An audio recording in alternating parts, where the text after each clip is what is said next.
Let's get this party started, folks. Some of my pictures fell down up there. The people on Twitch can't see it because the camera doesn't go that high, but on TikTok you can.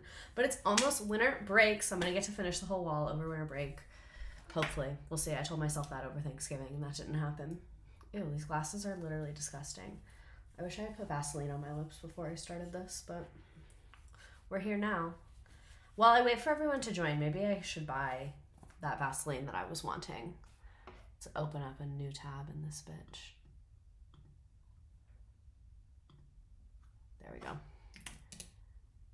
I'm trying to like rid myself of the shackles of Amazon, but it's really, really hard. I need body wash too.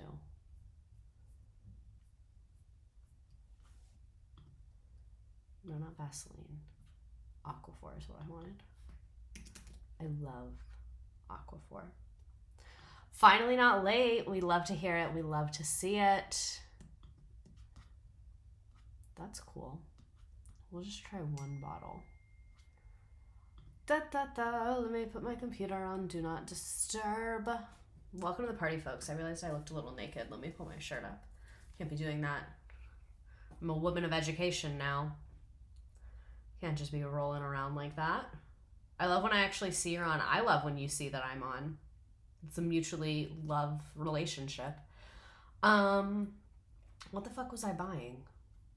Oh, the Aquaphor and body wash.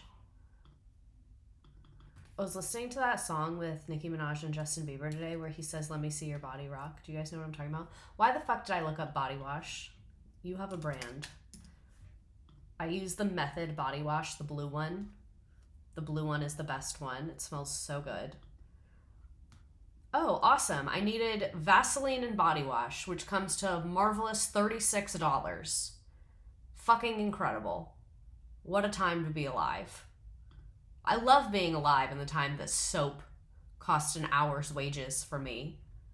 That's actually more than an hour. And pre-tax. I make $35 an hour. And my total is $39.06. So I'd probably have to work like an hour and a half to earn this body wash and Vaseline. But you know what? It's fine. It's literally fine. I'm not even upset. Pretending I don't need to be doing finals. Oh my God, one of my students just texted me. Well, not texted me, like messaged me on Remind. I don't give them my phone number. I'm not weird like that. But having like a mental breakdown because she lost access to her Google Docs, but we fixed it. It's fine. But I feel so bad for her because she was sending me like so many messages with the crying emojis. And I was like, oh my God, that would be so stressful. I'm glad that I went to school in the Stone Ages when most of our stuff was on paper. Okay. Place order. Yeehaw. Well, now that we've talked about nothing for a full 3 minutes, also again, for those of you on TikTok, you need to come to Twitch to see the pictures and the videos and all of the things. Today we're talking about Rachel Dolezal. I am not 100% sure on how to pronounce her name, but I'm really not that worried about it. Like normally pronouncing people's names correctly is important to me, but I don't know. Here it just doesn't seem like it's really that important. But any hoozle, clearly hanging out with Fraz a lot. Thank you, Lemur Banana, for subscribing for 12 months. We've been together for a year. And Taco Bellchog for 14 months. We've been together for over a year. And yes, thank you to everyone who subscribes to me. I greatly appreciate the money, obviously, but also just thankful that you're here and you want to watch me every week. So, Dolezal. Okay, thank you. I'm so bad at pronunciation. First Wednesday in a long time that I get to see your face. So let's talk about it. This threw me for a loop. I thought that it was going to be like a little more straightforward. I know that I always say that, but this time I really... But anyway, let's go ahead and talk about her. For anyone that does not know who this is, she is she's an American, a former college instructor and activist. She is most widely known for presenting herself as a Black woman despite being born to white parents. She's also a former National Association for the Advancement of Colored People, the NAACP chapter president. So she was the president of a local NAACP chapter. And this had a national debate about racial identity, and a lot of people said that it was cultural appropriation and fraud, and she said that this is her self-identification. So that's the same woman. Both of those photos are the same woman. Kitty Cat Lover 99, thanks for creating a Twitch account. And for those of you on TikTok that are afraid of Twitch, don't be afraid, because I know there's a lot of horrifying things that happen on here, but I'm really cool, and everyone in my chat is really cool, and really it's rare that horrifying people come and hang out with us. But anyway, this is her, and like, she's not just white. Like, that is a blonde hair, blue-eyed woman looking back at me. Like, I could be looking in a mirror, honestly. I feel like I'm looking at a picture of like a lost great aunt or something. Like, that is a white woman. False. I am not cool. I am an English teacher. Be not afraid, TikTokers. Raspberry Rosette says you don't need to be afraid, so don't be afraid. But anyway, so she was born in Lincoln County, Montana. I hear it's lovely there this time of year. I always say that. If anyone says a place, I say, I hear it's lovely there this time of year. And I'm joking, but people never get it. Like today, someone said they were from Indiana, and I said, oh, I hear it's lovely there this time of year. And they were like, it's not. And I was like, yeah, I know. I was just talking. Sorry.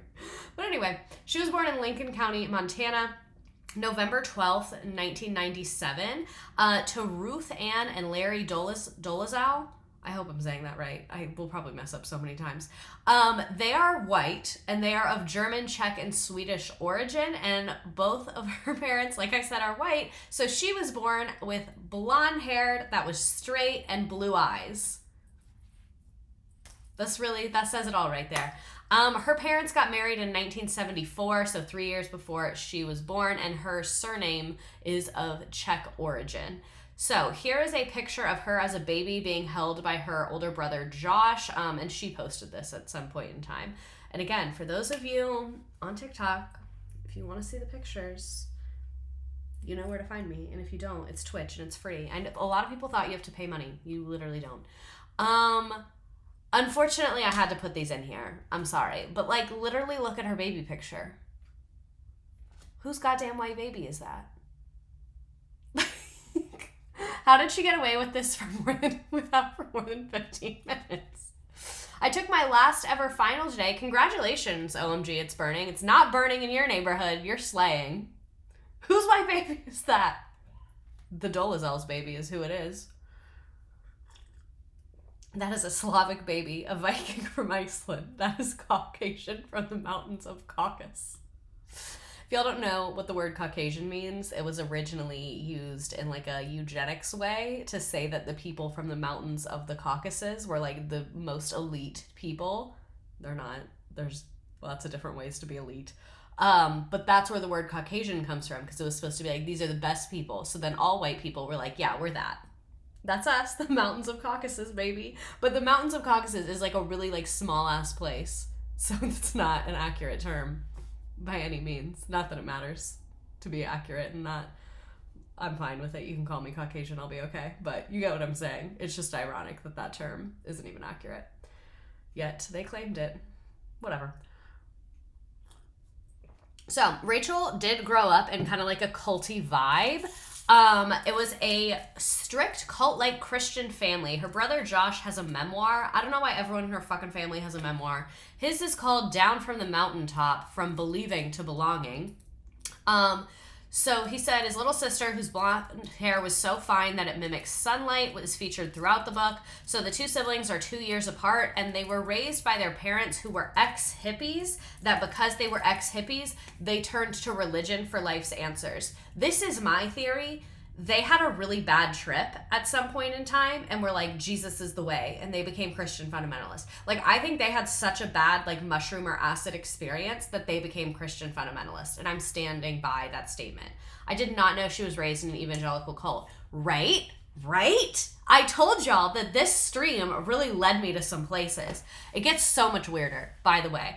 But anyway, the zealot father spoke in tongues and made them wait to eat dinner every night while he read a chapter of the Bible. So, like, their food would be in front of them, and he wouldn't let them eat the food till they finished reading the chapter in the Bible. And they had no television and very little contact with the outside world. Like, they were literally just, like, in Montana doing the Jesus thing. Like, That was their moment.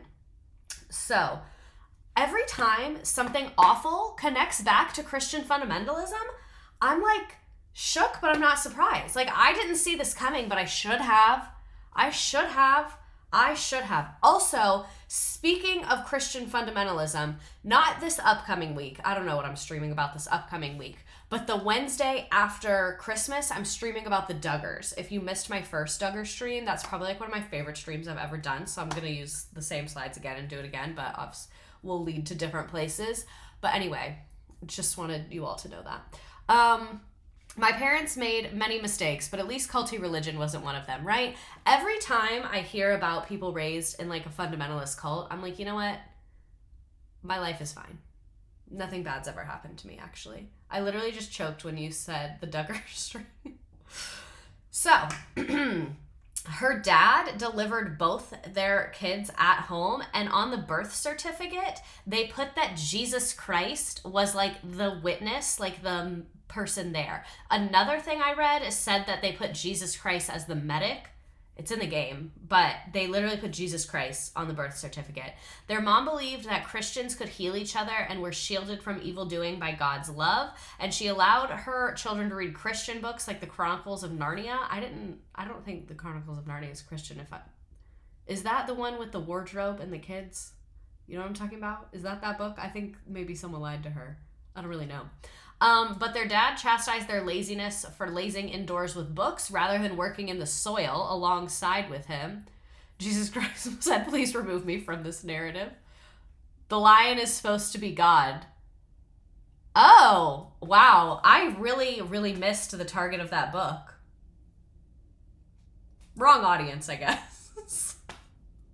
This is what happens when you aren't raised like religious. You don't even fucking know. Like, there's references to things. Like, me and my boyfriend were watching Vikings, and the same thing happened. There was, like, a reference to Jesus, and I was like, wow, it's crazy that they killed him. And he was like, that's supposed to represent Jesus. And I was like, who? What are you talking about? They just killed that guy. But anyway, so he flew into rage when he discovered that his son was reading The White Fang. Also don't know what that is. I'm very, very little reading going on over here. Ruth Ann once left her husband for one day, and Rachel and her brother jumped in the family pickup to try and go search for her when she left. I guess they found her and she came back. I don't really know what happened there. Couldn't figure it out. But overall, it seems like the vibe is fucking terrible. Like, it seems like her childhood vibe is like, you could not be a lower vibe than Christian fundamentalists, no access to TV. I can't really think of a worse situation to be raised in. We will talk a lot more about her brother later because, like many young boys raised in Christian fundamentalism, they become predators, which he did, allegedly. So we will talk more about him later on because it becomes relevant, but back to her and her life post-childhood. So, see, this is the other thing that it said. One thing said it was a witness, and then one thing said that on her birth certificate, it said that the medic that delivered the baby was Jesus Christ. That's what I put in the game, that it was the medic. So that is basically insane to put Jesus Christ on your child's birth certificate. Like we said, she was raised Christian fundamentalist. They had very simple living and very harsh punishments. So she coped with this by imagining it was all a horrible mistake. She has a memoir where she compares, see, I told you everybody has a memoir. She compares her childhood experience to slavery. Those are not the same thing. Like, slavery is really fucked up, and being raised in like Christian fundamentalism in a very oppressive environment is really fucked up. Those are not fucked up in the same way. Like, slavery is a really different thing than being raised in Christian fundamentalism. Like, and again, I'm gonna try and play devil's advocate for like a minute-second here. I will grant her, when she was like a kid, she didn't know about slavery because she was homeschooled. But when she wrote that memoir, she did.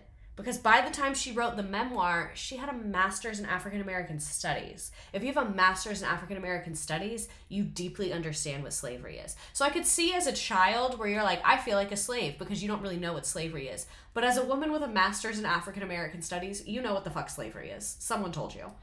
Well, I hated it. That's what I hate crimes. No, it really is giving narcissists. I should have put the meme in there, the Office hate crime meme. That's not what a hate crime is. Well, I hated it. So she wrote, the name of her book is In Full Color, Finding My Place in a Black and White World. Shut up. So she said that she read her grandmother's National Geographic magazines, and that's how she like saw black people for the first time, was in National Geographic magazines. She said, I literally can't read this with a straight face. I'm now regretting picking this topic. Like, I cannot read this out loud. She said, I'd stir the water from the hose into the earth and make thin, soupy mud, which I would then rub on my hands, arms, feet, and legs. I would pretend to be a dark-skinned princess in the Sahara Desert or one of the Bantu women living in the Congo. Imagining I was a different person living in a different place was one of the few ways that I could escape the oppressive environment I was raised in. Most kids just like pretend that they're like a fairy or like a mermaid. Why did you do that? What the fuck? My dad grew up on the south side of Chicago and saw a white kid in person for the first time at age 10 and got so scared that he ran home to tell his mom. Honestly, valid. She said that she felt black for as long as she could remember, and when drawing a self-portrait, she drew a brown-skinned girl with curly black braids. Are they curly or are they braids? She said, I usually picked up a brown crayon rather than a peach one. Peach simply didn't resonate with me. Oh my god. She literally just keeps talking and no one asked. Like, why did she write this memoir? And again, she wrote this, guys. Like, this is her explanation. What's going on? So, she obviously is not black, and she did not even meet a black person until she was 10 years old. The feeling that I was somehow different from my family persisted. I felt black and saw myself as black. So that's her describing her childhood. So some people theorize that she convinced herself she was black because she had black siblings that her parents had adopted. So what her parents said is that they share a very strong pro-life, faith-based conviction. And after a matter of prayer and discussion with their two other children, that's when they adopted their first son, Ezra, and they ended up adopting 4 children in like 1995-96 era. So some people say that that's her, like, where she convinced herself this, but that doesn't make sense because she herself said it was before this. But here's a picture of Rachel with her family in 1996 with their adopted children. They kind of, like, it's giving polygamist.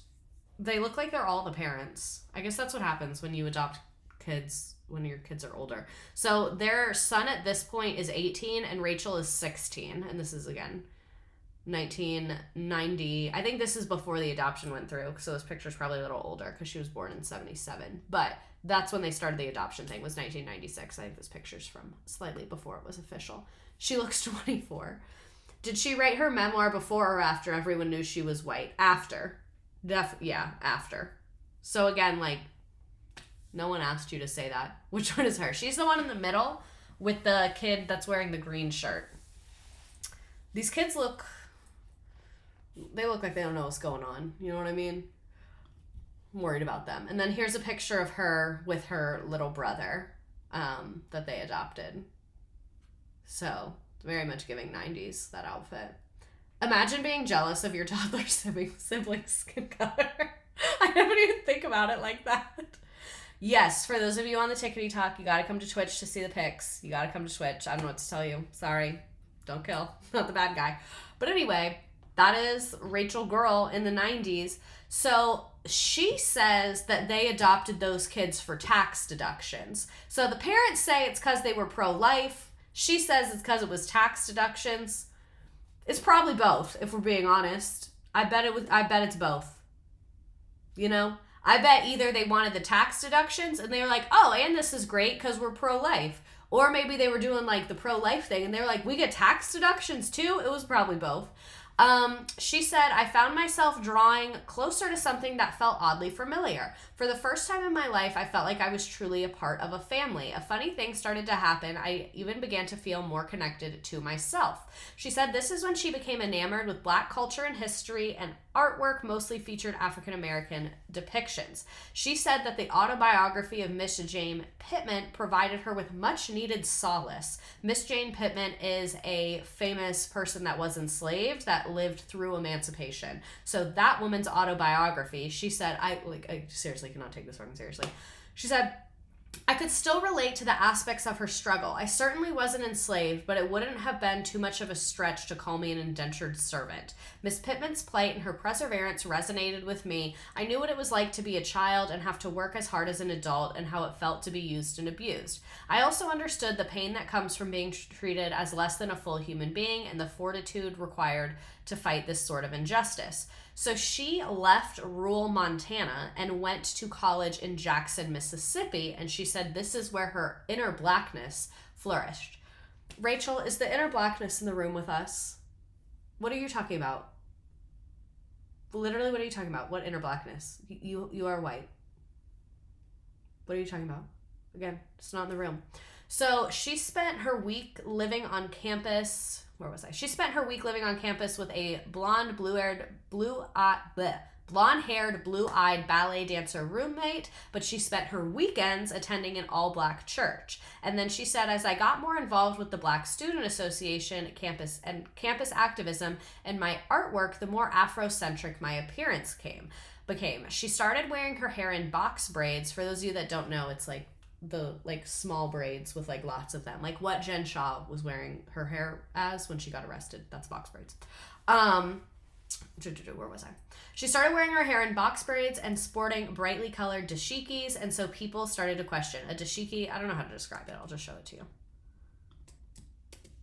It's what Nancy Pelosi wore and was being weird about it. It's like this print, like this style. So it's like a shirt, kind of, but it's like this specific style print. You get it. But anyway. So most people didn't know what to make of me. So what are you? I was asked all too often. It became easier for me to let them make assumptions about me. I noticed how much more relaxed and comfortable Black people who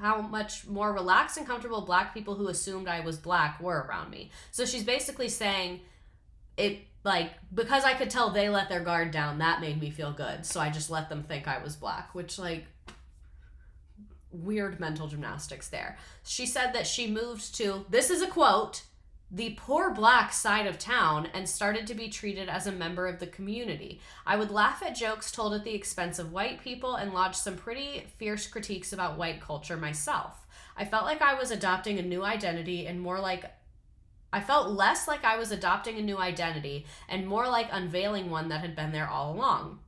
Finally able to embrace my true self, I allowed the little girl I'd colored with a brown crayon so long ago to emerge. Girl, what the fuck are you talking about? What the fuck are you talking about? Her trying to get a bag on the explanation for her lies is so wild. No, literally. Was it still blonde with the box braids? Probably not, because I know when people do box braids or any type of braids, they braid in other hair. But I don't know, did she do an ombre? I'm curious to see photos of this. Oh no. Medea would run her butt out of town. I told y'all, this is actually insane. So she got married around this time. Her new husband, who was Black, wanted her to look as white as possible. This is her on her wedding day. She looks very much like a white woman. There are her younger siblings. There are her parents. Yeah. This is their wedding reception in Jackson in 2000. So, interesting. So she was in college, pretending to be Black. Then she marries this Black guy, and he's like, you're white. I personally think I want to talk to him because I think he was trying to look out. I think he was listen, you can't be doing this shit. Look like how you really look like, thanks. I think that was his vibe, personally. He did not want to get that shit from his family, I'm sure. Exactly. I want to talk to him. Like, I want to hear his side of things because he seems like a pretty rational guy to me. So we get that man on a podcast now. He probably, when this came out about her, he was probably like, I told her. Can't say I didn't do my part because I fucking told her. So she said that recrossing the colored line was as easy as untwisting my braids and staying out of the sun. At her husband's request, she quietly turned back into a white woman. But this, according to her, was a wrong detour from her true path. She eventually left her husband and moved in with an uncle in a lake town in Idaho. He ended up filing for divorce in 2004. So they were not married for that long. So she left him, but he filed. And they do have a son together that I believe she has custody of, from what I have gathered. So during that time, she said she was diagnosed with PTSD and explored her bisexuality and once again embraced her inclinations toward Black aesthetics. That is a quote from her. So, you know when your husband tells you that you shouldn't do blackface and it gives you PTSD and then you become bi? You know when that happens? No? She wasn't cosplaying as a Black person in Idaho. Oh, she has multiple children. I think she has like 3 or 4 kids. But anyway, she said, for the first time in my life, I was truly owning who I was. A woman who was free, self-reliant, and yes, Black. You might be 2 of those things. You're wrong with one of them. She moved to one of the whitest parts of the entire country to try and embrace her Blackness. So, she was a professor at the North Idaho College and Eastern Washington University, a director of a local human rights education institute, and this is what she calls the happiest and most fulfilling time of her life. We'll talk a little more detail about her career in a second.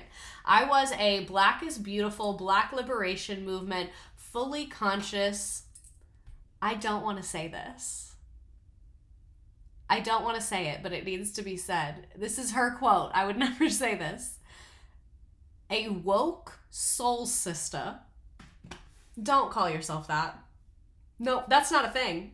I've never heard anyone say that in my life. She said, I was finally allowed to bloom. I blossomed fast. Not only was she doing blackface, she was fully engulfing herself in Black culture. She is insane. So, then, in 2010, with the consent of her parents, she legally obtained guardianship of her 16-year-old brother, Isaiah. So the adopted brother, she now has guardianship over him. Because apparently Isaiah sought to be emancipated after alleging Larry and Ruth Ann not only beat him and his other siblings, but also threatened to send them to group homes if they did not obey the rules. Interesting. And then she gave birth to another son in February 2016, which was after her scandal situation. Stop. Not our valid transracial queen. Shut up. Literally shut up. Adding to my Tinder bio ASAP OMG. No, don't do that. Take it back, Rachel. Take it back. Oh, God. She used fair and lovely. Hey, soul sisters. So here's a picture of her. This is her in the plaid towards the right during this time. This is at an NAACP rally. Is exactly what we said. Exactly what we said. So now that her adopted teenage brother asked to live with her, she leaped at the chance and was like, yes, come here, got legal custody of him, like super quick, easy process, it seems like. People would notice the difference in her son's skin tone and would ask if they had different dads. And she would say, yes, Isaiah looks like his dad and Franklin looks like me. So her son that she had with her ex-husband, that son is mixed race. So like looking at her, kind of like it's her biological son. So she would say, Franklin looks like me. Isaiah is her older son who is African American, who is her adopted son. So she would say, Isaiah looks like his dad. Not saying that she's not his biological mother. She wrote it was technically a true statement and a clever way of telling the truth without spelling out all of the details. She called it creative nonfiction. Jesus fucking Christ. She said that after Isaiah moved in, she never wore her hair unaltered in public. I'm guessing what she means by unaltered is like natural hair. So me and her have the exact same hair. Like if you look at the pictures, we have the same texture. We both have pretty dense, long, relatively straight blonde hair. Exact same. So I'm guessing what she means is she did not go out with our natural hair. After that, she went out with like braids and things like that, like we've seen.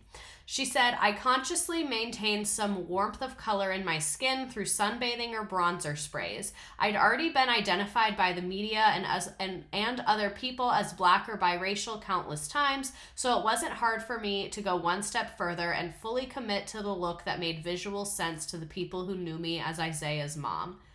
I really don't think anyone would care if you were the mom of a Black child. Like, I really don't think that would throw people for that much of a loop. Like, she's making it out to be like that was, like, not on the table at all. Like, we definitely couldn't do that. Why? Literally, why? What do you mean it made visual sense? This isn't a Macy's catalog. What the fuck do you mean it made visual sense? He's adopted. Just say that. Like, and I don't think anyone was asking that hard. Like, I don't think anyone was prying the way that she's kind of making it out to be. So, in 2014, she became president of the Spokane, Washington NAACP. And this is when she distanced herself from everyone that she knew as a child and made an entirely new set of friends and connections. She's literally the embodiment of what do you mean, people? How did she become president? So we'll talk about some more details about her career in a second. I just kind of want to give a general timeline of like her personal life so far. So here's some pictures of her during this era. Like, please look at this. I am shook. I am very, very shook. Imagine your white sister saying she's your Black mom. No, literally, that's what I mean. Like, it's totally fine for you to just be his white older sister that adopted him. Like, that is so totally fine. Like, I don't think anyone would be upset about that. The braids. So, this is from her Facebook in 2013. It says, going with the natural look as I start my 36th year. Rachel, this is not your natural look. This is your natural look. Sorry, I have to unfriend you because I'm embracing my soul sister.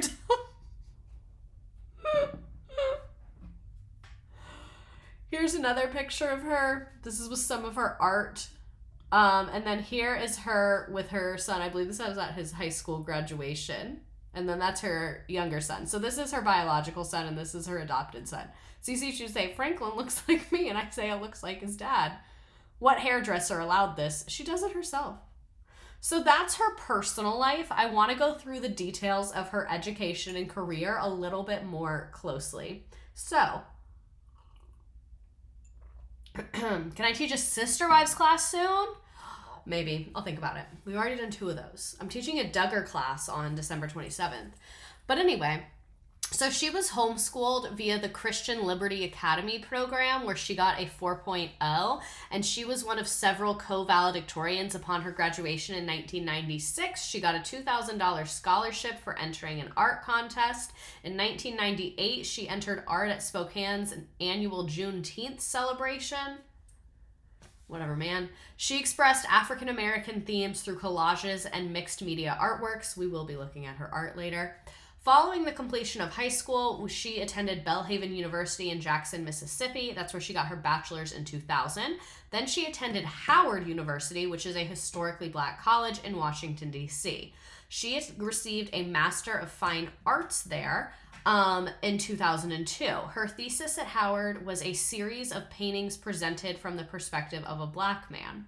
Dolezal later said that she was... trigger warning, sexual assault, sorry, that she was drugged and sexually assaulted by a trusted mentor while attending Howard, and she said that suing was nearly impossible. What I will say, it is really difficult to sue for sexual assault. It's very difficult to prove that happened. And then in 2002, Dolezal unsuccessfully sued Howard University for discrimination based on race, pregnancy, family responsibilities, gender, and retaliation. Her lawsuit alleged that she was denied scholarship funds and a teaching assistant position and other opportunities because she was a white woman. Find it interesting that suddenly you're okay with being a white woman when you want to sue Howard University. I find that to not quite add up for me. So you want to be a black woman socially, but in the courtroom you want to be a white woman. Okay, that's not how that works, sweetie. A, you don't get to pick. And B, you're a white woman in all rooms. All of them. I'm really glad that her lawsuit was thrown out by the judge. That would have been really fucked up if she successfully sued them. She also alleged that the removal of her artwork in a student exhibition at Howard in 2001 was motivated by a discriminatory purpose to favor African American students over her. It's an HBCU, girl. I don't know what. Like, what is this? What the fuck are you doing? Like, if you were going to sue them, why'd you go there? She's white womaning all over the place at all times. No, she is truly a white woman. Like, at its core. Suing your university? Absolutely. In 2015, Eastern Washington University said that since 2010, Rachel Dolezal has been hired at Eastern Washington University on a quarter-by-quarter basis as an instructor in the Africana Education Program. This is a part-time position to address the program needs. Dolezal is not a professor. So she's not a professor because she doesn't have a doctorate degree, but she was an instructor in the Africana Education Program. So I misspoke earlier. I said that she had a master's in African American Studies. Her master's is of Fine Arts from Howard. She taught Africana education, which it doesn't even seem like she's qualified to do that. So she taught the Black woman's struggle, African and African American art history, African history, African American culture, and intro to Africana studies. So she was a college instructor. So, hold on, let me read this. Chad, I need you to realize that black people come in so many shades, especially mixed black people. My sister has her skin tone, blonde hair, and blue eyes. Black people around her most likely didn't think someone would do that shit. Yeah, I don't think anyone would think that another person would do this. I think that's why it went, like, so viral when it happened, because people were like, what? Like, it's just so unusual.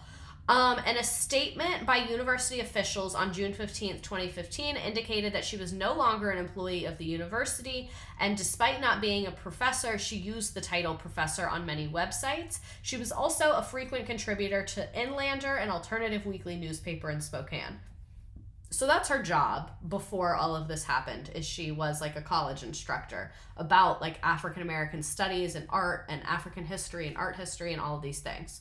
So in 2014, she applied for the position of chair of the Office of Police Ombudsman Commission in Spokane, and she was subsequently appointed by the mayor.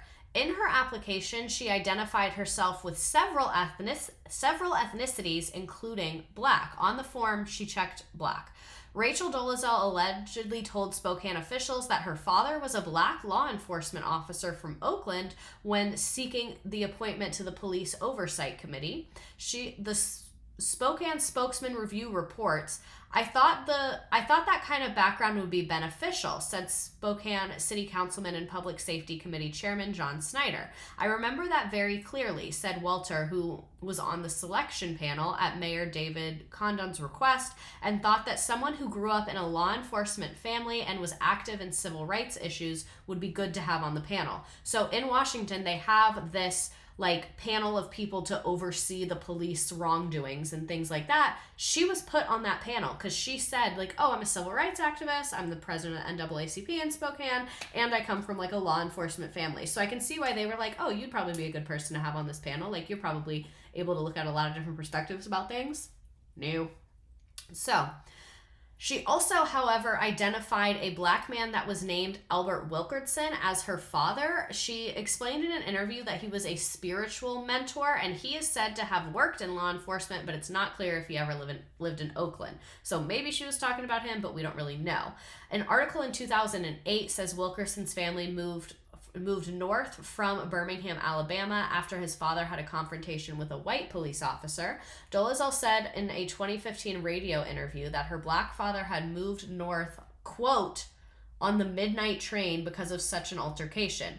Her quote-unquote father became a police officer in San Diego, she said in the interview, and was also in the Marines, where she said on 3 occasions racist subordinates tried to kill him. The 2008 Wilkerson article mentions he spent time in the Marines, but not that anyone ever tried to kill him.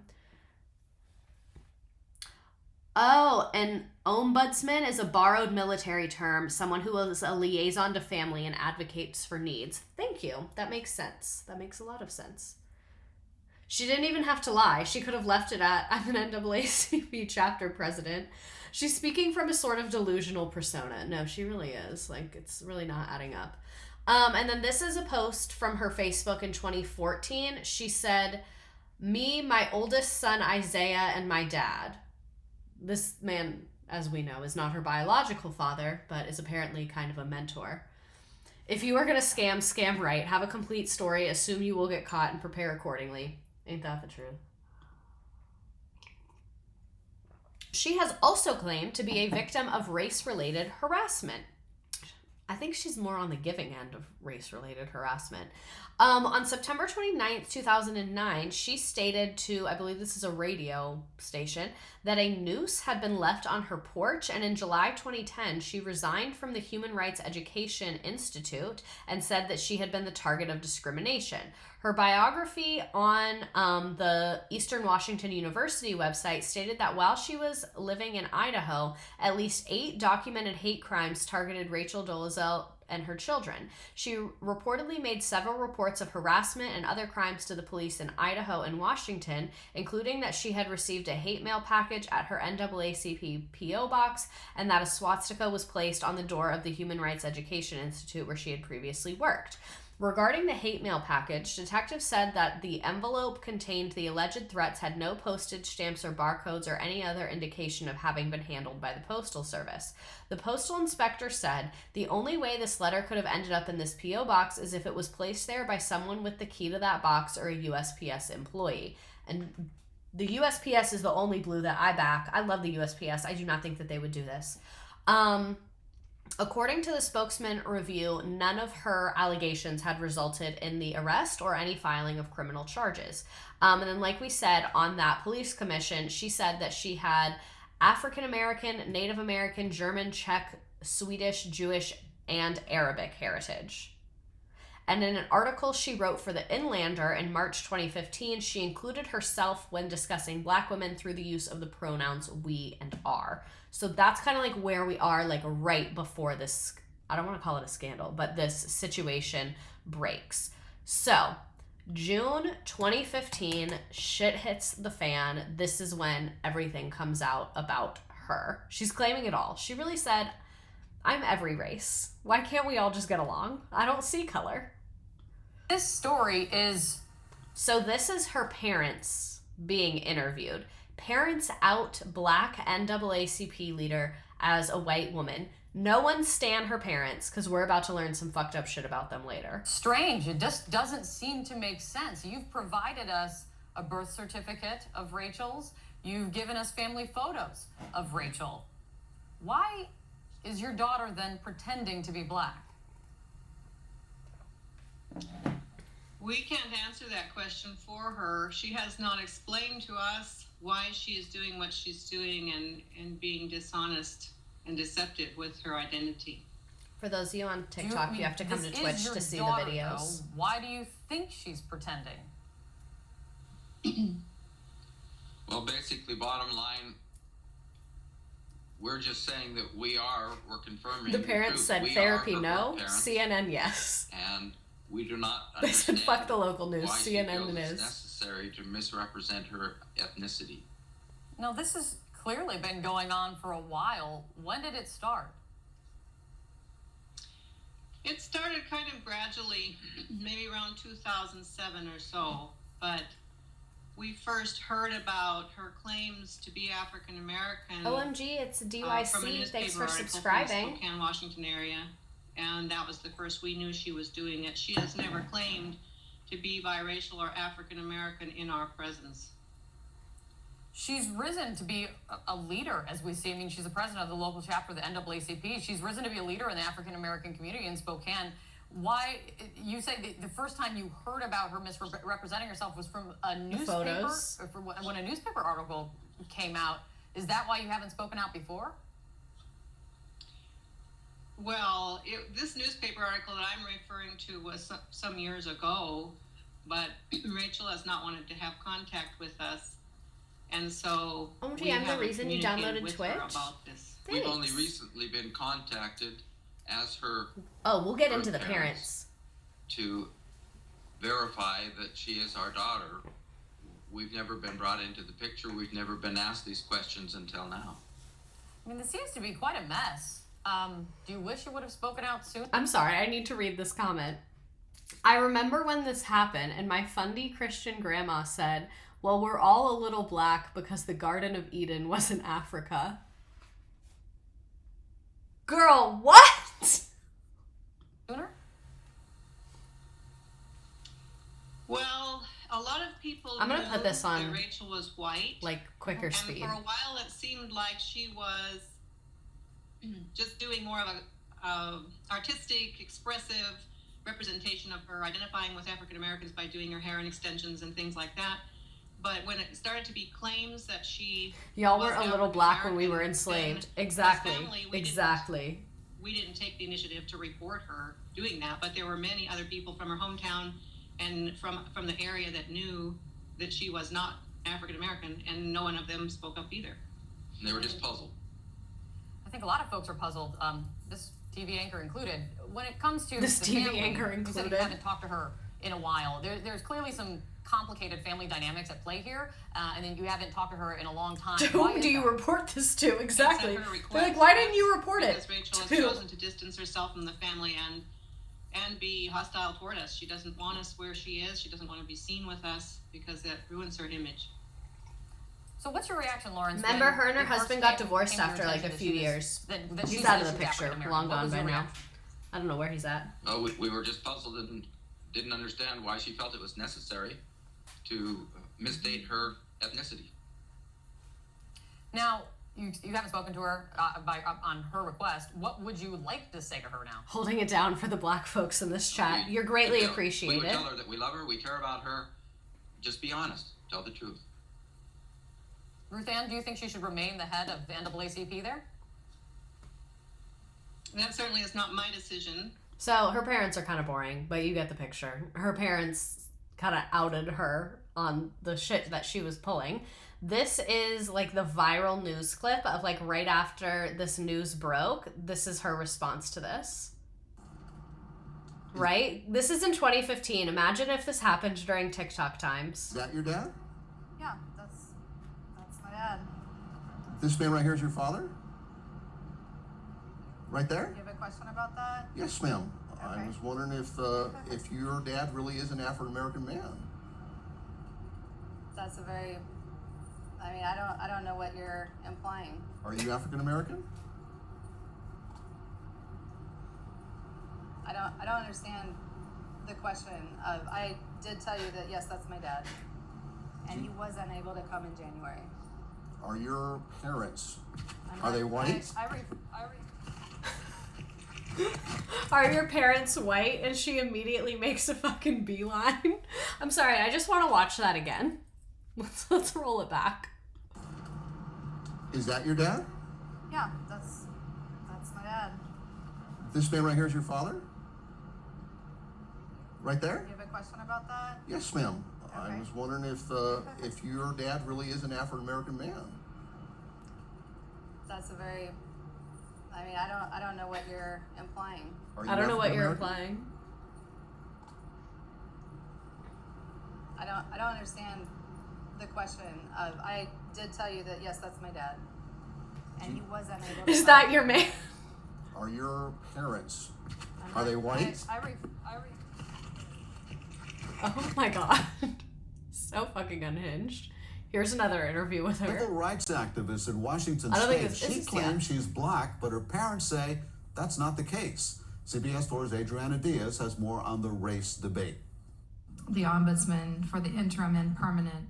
Rachel Dolezal sat down with Sean Chitnis of our CBS affiliate KREM to address the chaos swirling around her. Would you identify yourself as an African American? I actually don't like the term African American. I prefer black. And I would say that if I was asked, I would definitely say that yes, I do consider myself to be black. But Dolezal's biological parents say that's just not true. Like, what are you talking about?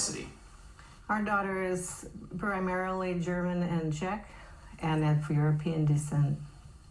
The fact that she keeps doing it. She's white. Mm-hmm. Ruth Ann and Larry Dolezal live in a rural home in Troy, Montana, where they say Rachel was born nearly 40 years ago. I prefer black, a thing that I am not. She's a blonde, blue-eyed, freckle-faced girl growing up. Rachel has wanted to be someone she's not.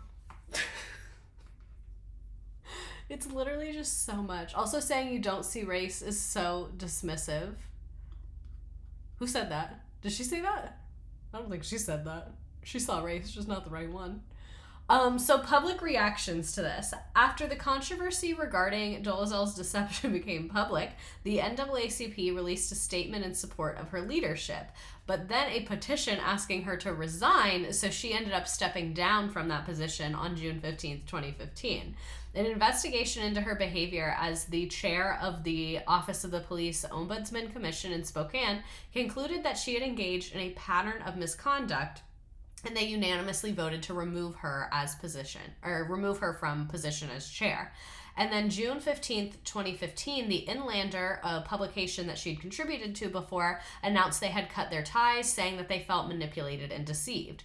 Revelations about her ancestry and other claims provoked a range of reactions. Her critics argued that she committed cultural appropriation and fraud. I would be among the critics. Others have said that her asserted identity should be respected. A colleague of hers from Eastern Washington University expressed her belief that Dolezal perceived herself as black internally and that she was only trying to match how she felt on the inside on the outside. Another colleague of hers suggested that it mattered little to him whether she was actually black or not. What mattered was her proven track record in social justice work. It's not black or white. It's about what we can do for the community. That's what gets me about her, is like, she could have done all the jobs that she had as a white person. You know what I mean? Like, the NAACP, like, white people volunteer with them too. Like, you could have just done that. And then a psychologist said Rachel Dolezal is black because she identifies as black. Her identity was authentic as far as I could tell.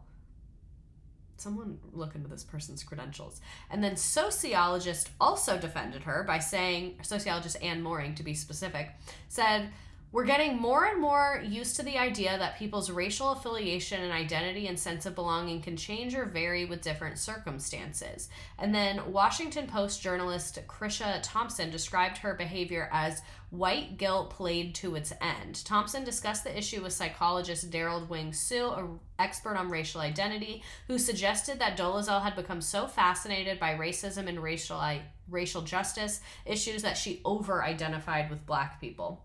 So these are all various academia people weighing in on the situation. Could have activated. I go to EWU and they even hire white instructors for the Africana Studies department. Most are black, but they would have hired her if she was honest so that she was white. Exactly. Like, if you're qualified to teach a course, you're qualified to teach a course. She needs a lawyer, a PR team, and someone to help her from herself. She could have been an amazing ally, but she chose this path, and now she's a joke. Absolute joke. Laughing about her. Where was I? Where was I? Hold on. So gender studies scholar Samantha Allen said Rachel Dolezal seems determined to appropriate not just blackness, but the rhetoric of transgender identity as well. Because she has said things like, I'm transracial, just how there's transgender, there's transracial. And this is the difference, is that, like, race is like a more defined thing, because like we've talked about with ancestry and that, gender norms have changed a ton throughout history, and like gender and sex are two different things. Like, sex is like biological characteristics, the same way race is often perceived as biological characteristics. So to me, that's why those are two different things. But I'm not transgender and I'm white, so take everything I have to say with a grain of salt. And then Washington Post journalist Jonathan Capehart suggested blackface remains highly racist no matter how down with the cause the white person is. And her brother Ezra, who's one of her adopted brothers, so a black person speaking on this issue, also compared his sister's racism to blackface and said she's basically creating more racism. So This is more on her adopted brother, claims that she told him not to blow his cover, and also claimed that she developed self-hatred after attending Howard University. In a new interview, one of her adopted siblings called her years-long disguise basically blackface, and she asked him years earlier to not blow her cover. She just told me, over here I'm going to be considered black, I have a black father, don't blow my cover, Ezra Dolezal told BuzzFeed. Rachel's parents first outed her to local media in Spokane, Washington, where she was the head of the local NAACP. Ezra offered this theory for Rachel's alleged deception. He claims that she was mistreated as one of the few white students at Howard University and HBCU, where she graduated in 2002. She used to tell us that teachers treated her differently than other people, and a lot of them acted like they didn't want her there. Because of her work in African American art, they thought she was a black student during her application, but they ended up with a white person. Ezra also commented on parts of Rachel's supposed invented biography. He said she's never been to Africa in her entire life, after she claimed she had lived in South Africa. He also said that while her parents were strict and used corporal punishment, that she was not abused by her parents, which she has previously claimed. He said she was treated really well as a child. I think I would know if I was abused growing up, and I definitely wasn't. So again, her other brother Isaiah said that their parents were abusive, and she has said that their parents were abusive. I don't know. I don't live with them. He also said that he didn't believe that she had previously been the subject of race-based attacks, which she had previously claimed to the police. She made herself into a martyr on purpose to make people feel sorry for her and help her. It's like what psychologists called self-hating. She had no reason not to like herself being white. She was an awesome artist and could have accomplished everything she did if she stayed exactly the same. Ezra acknowledged that he and Rachel are estranged and that she drifted away from the parents. I would talk to her all the time before this fell apart, and she became angry towards everybody. Like we said, that she got custody of one of her younger brothers, but now claims him as her birth son, like we've seen her talk about before.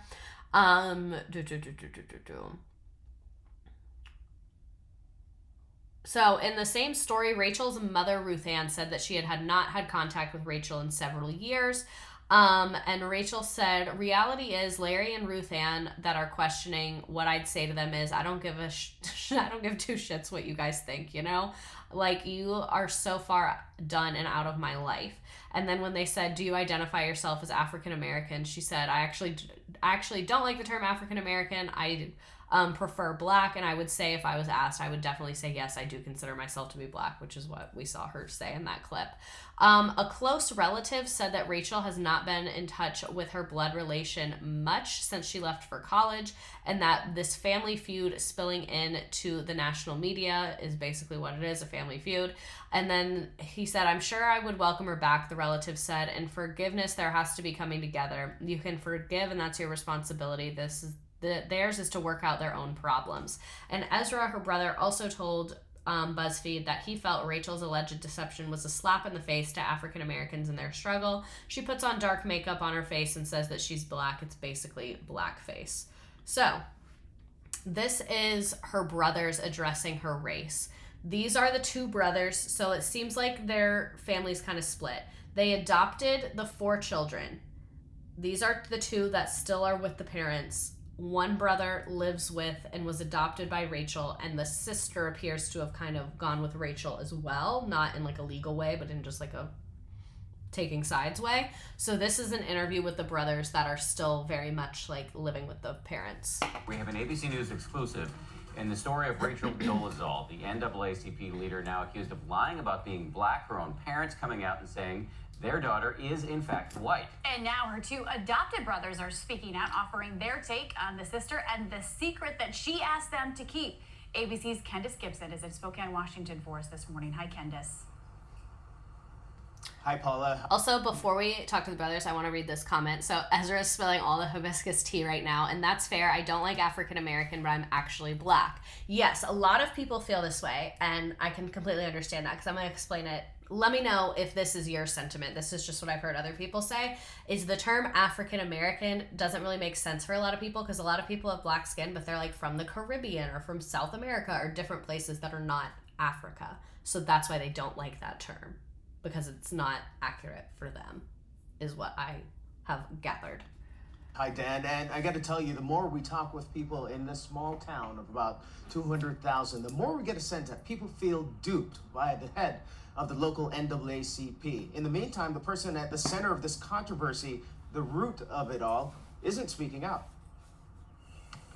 This morning, the adopted brothers of Spokane NAACP leader Rachel Dolezal speaking out for the first time about the controversy surrounding her racial identity. She took me aside and told me to make sure that no one found out where she was actually from, and that she was going to change her identity, and for me not to blow her cover. The most talked about NAACP an uproar. Dolezal making national headlines after this interview went viral. Are your parents, are they white? The civil rights activist and Africana Studies professor accused of lying about her race, marking black on a City of Spokane volunteer job application. She had the best intentions, and she did some good, but she did not go about it in the right way. She was grew up white, and she was really privileged growing up. This photo of Dolezal sporting long dreadlocks extensions at an MLK rally in January, appearing different from the blonde girl born in Montana seen in these photos released by her parents. Dolezal's brother saying Rachel's physical transformation started a few years ago. It started out with the hair, and then she'd have, you know, probably a little darker tan.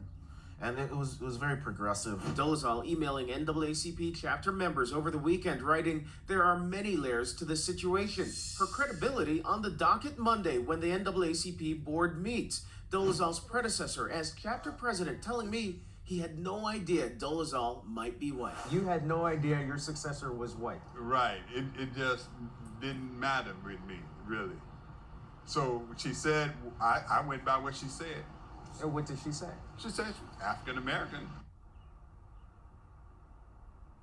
His face. And everybody believed it. In the meantime, Dolezal in that email to many of the members saying that she will discuss her race tomorrow here in that meeting with the board members in Spokane. Some interesting. Yikes on bikes. So this is her June 16th, 2015. Remember, this all like originally popped off like June 12th, I think. So this is all going on over the span of a couple days. The way he blinked, no, he was like so awkward. Rachel Dolezal, good morning. Nice to see you. Good, nice to see you too. You've had a busy week. All the headlines, top trending item on Twitter. You resigned your post at the NAACP, and you started a discussion on race and what it means in this country. Did this come as a surprise to you, or did you always expect the lid would be blown off your story at some point? The Matt Lauer timing of it jump was scare. a Sorry shock. about that. I mean, wow. The timing was completely unexpected. As to the second question, I did feel that at some point I would need to address the complexity of my identity. Where did she get the audacity to double down on national television? I need to borrow that for finals. Let me just say, we can't talk about the big picture that you have created without talking about the small picture first. Right. Let me just ask you the question in I'm going to put this on 1.25. I've been really into that lately. Hopefully y'all are down with it. simple terms again, because you've sent mixed signals over the years. Are you an African-American woman? I identify as black. You identify as At black. least she didn't fake an accent. Great point. And when you see this picture, is this an African-American woman? Or is that a Caucasian woman? That's not in my early 20s, but... That's a little younger, I guess? Yeah. I've got 16 in that picture. Is she a Caucasian woman or an African-American woman? I would say that visibly she would be identified as white by people who see her. But at the time, were you identifying yourself as African-American? In that picture, during that time, no. Your parents were asked this question this week and they didn't have any trouble answering it. Here's what they said. She's clearly our birth daughter and we're clearly Caucasian. That's just a fact. Your father went on to say she's a very talented woman doing work she believes in. Why can't she do that as a Caucasian woman, which is what she is? How do you answer that question? Well, first of all, I really don't see why they're in such a rush to whitewash some of the work that I have done and who I am and how I've... What do you mean whitewash some of the work you've done? All the work you've done is white. You're white. What do you mean whitewash? Identified. And this goes back to a very early age with my self-identification. Oh, we'll talk about her case. Don't worry. You know, black curly hair and, that was how I was portraying myself. So it started way back then, Rachel. When did you start, and I'll use the word, you can correct me if you don't like it, when did you start deceiving people and telling them you were black when you knew their questions were pointed in a different direction. When someone said to you back then, are you black or white? And you'd say, I'm black. You didn't say, I identify as black. You'd Go to say, I'm therapy, black. Rachel. When did you start deceiving people? Well, I do take exception to that because it's a little more complex than me identifying as black or answering a question of, are you black or white? I was actually identified when I was doing human rights work in North Idaho as first transracial, and then when some of the opposition to some of the human rights work I was doing came forward and started, the next newspaper article identified me as being a biracial woman, and then the next article, when there were actually burglaries, nooses, etc., was this is happening to a black woman, and I never corrected. Well, why didn't you correct it? You knew it wasn't true. Well, because it's more complex than being true or false in that particular instance. But the cynics and the skeptics will say you didn't correct those reports. I didn't correct those reports because it worked for you, because it helped you meet your goals. Is that fair? I don't necessarily think that's fair. I think over not just at that time, but before then too, I have had to answer those who haven't seen me, and because I'm a black hairstylist, have styled my hair in many different ways, have been identified as mixed, light-skinned, black, etc. And I've had to answer. I simply do not believe that a newspaper in Idaho had transracial in their vocabulary. A lot of questions throughout my life. You've changed your appearance. Your complexion appears darker than it did in the photos of you as a young lady. Have you done something to darken your complexion? I certainly don't stay out of the sun, and I also don't, as some of the critics have said, put on blackface as a performance. Yeah, let me address that, because some people have said that the way you've changed your opinion is akin to putting on blackface. I just got an email that said I have an Ancestry.com hit. Do you guys think I'm related to her? And Jonathan Capehart wrote in the Washington Post, blackface remains highly racist, no matter how down with the cause a white person is. Do you understand what he means by that? Absolutely. Absolutely. Ma'am, you are Trump I have orange. a huge issue with blackface. This is not some freak birth of a nation mockery blackface performance. This is on a very real, connected level. How I've actually had to go there with the experience, not just a visible representation, but with the experience. And the point at which that really solidified was when I got full custody of Isaiah, and he said, "You're my real mom," and he's in high school, and for that to be something that is plausible, I certainly can't be seen as white and be Isaiah's mom. Couple of quick points. You literally can, though. That at times, at one time in particular, you looked at a friend of yours, a guy named Albert Wilkinson, and you told friends of yours that he was your father. He is an African-American man who is clearly not your father. Was that done to enhance your resume as an African-American woman? Or was there another reason for that? There's another reason, yeah. He actually approached me in North Idaho, and, we just we connected on, a very intimate level. My worst fear is that she genuinely feels but this why way. point out an African-American man and say, that is my father, when you know that your father is a Caucasian man? Albert Wilkerson is my dad, and any man can be a father, not every man can be a dad. Your lawsuit against Howard University in 2002, where you claim you were discriminated against because you were a pregnant white woman. Do you understand how people could hear that and say, here's another example. She says she identified herself as being African-American or black from a young age, but here's a case where she identified herself as a white woman because it worked for her under the circumstances.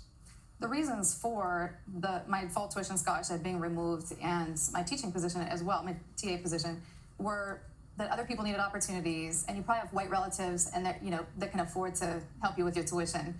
And I thought Stream that starts was at 7. an injustice.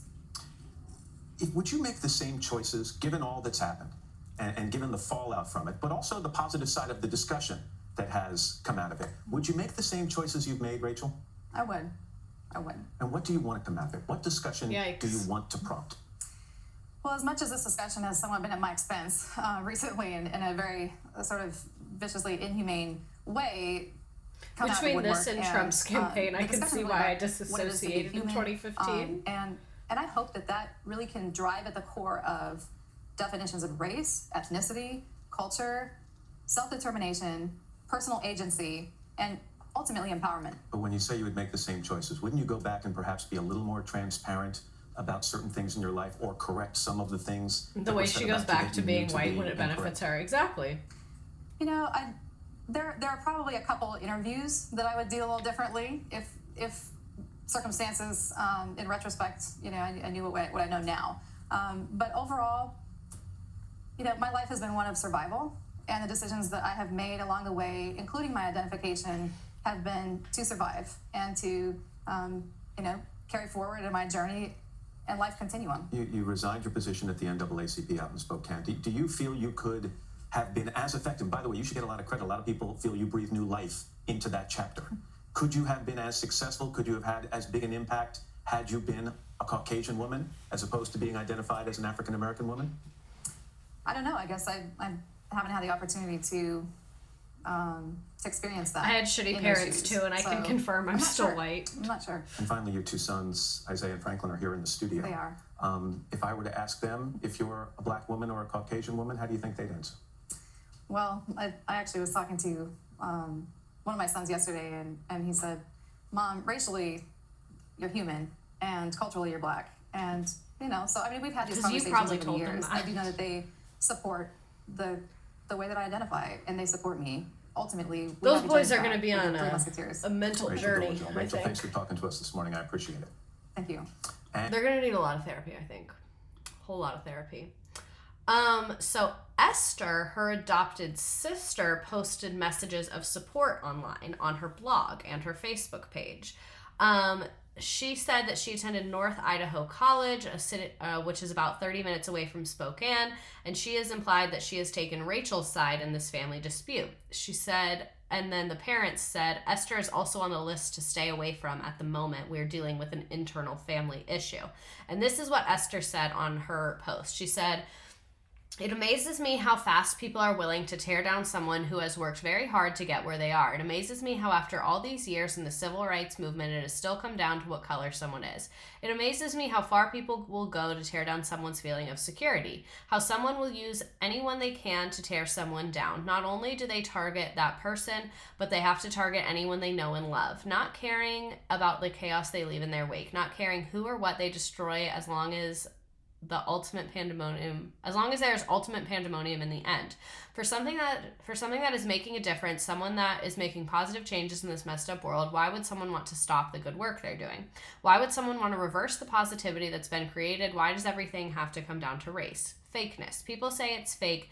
Everything has been created. The unity, the community that has resulted, all of the good, and all of the people want to tear it down simply because of color. They say leaders can't have secrets and that leaders can't have private lives with their families. If there's one miscommunication, then nothing is true. Some things can't be understood, I guess. But speaking of fakeness, think about the accusers. You think that they don't have secrets. C.S. La Vie, Viva La Vida, and F the System. Signed, Hot Tunes, aka Esther Dolezal, in case you thought I was lying about my name. So that's what her sister said about her. That's what her adopted sister said about her. So let's talk about her father, the man that she calls her father, Albert Wilkinson, who was the former president of the NAACP chapter. He said, "I'm not going to throw her under the bus. There's bigger issues in the country we can be discussing. This is not a movie imitation of life where an actress portrays herself as a black female. This is not a movie. I'm not going to throw her under the bus." So yeah, he said that we have worked together on educational and community things, primarily in education. It has been a good acquaintance. And then her uncle, Dan Dolezal, said, "I think Albert was kind of baffled as well. When she started calling him dad 2 or 3 years ago, it caused my brother quite a bit of pain." So I guess her biological father's really upset that she's calling Albert Wilkinson her father. And Albert Wilkinson seems like when she called him her father, he was like, okay, I guess. Doesn't really seem like he was reciprocating that.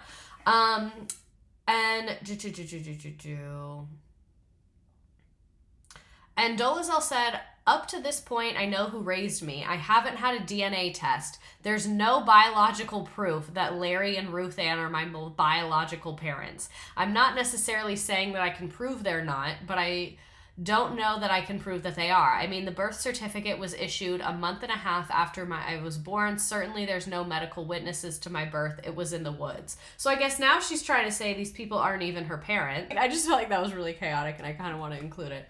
So it's always important to ask, so why now? Why did her parents run to so many news stations to tell the exact same story? And why now? Leave my trans ass out of this one, too. So, trigger warning, sexual abuse, familial abuse, lots of abuse. You always got to dig deep, because it is very unnatural for a parent to do something to harm their child, especially in a very public way. So anytime I see a parent in the media talking shit about their own child, no matter what the child did, even if the child's a murderer, no matter what the child did, if their parent is talking shit about them, I'm always like, what's going on there? Because even parents who have kids who have committed horrible, horrible crimes will say, I'm so sorry for this. But like, they don't speak ill of their child a lot of time, you know? So I was just like, why did her parents do this? Like, why did her parents go to all these media places and sit for so many interviews? So Rachel Dolezal said it's because they are trying to spite her because of a criminal case. So there is charges that her, that her older brother sexually abused her sister Esther, which makes sense why her sister Esther is taking her side, not the parents' side, and why there's such a split within the family, because that's what happens when you have secrets and abuse, is people split and they're not allowed to communicate with outside people. And then the verbiage that their parents used about Esther, where they said Esther is an unsafe person at this time for our family, that is like textbook abuse language, that the outside people are unsafe. That's what people with secrets say when they're trying to keep everybody in here. So this was first reported by New York Daily News. Joshua Dolezal was facing 4 counts of sexually assaulting a child in Colorado after being arrested in March 2014. He is released on a $15,000 bond and was working as a professor of English.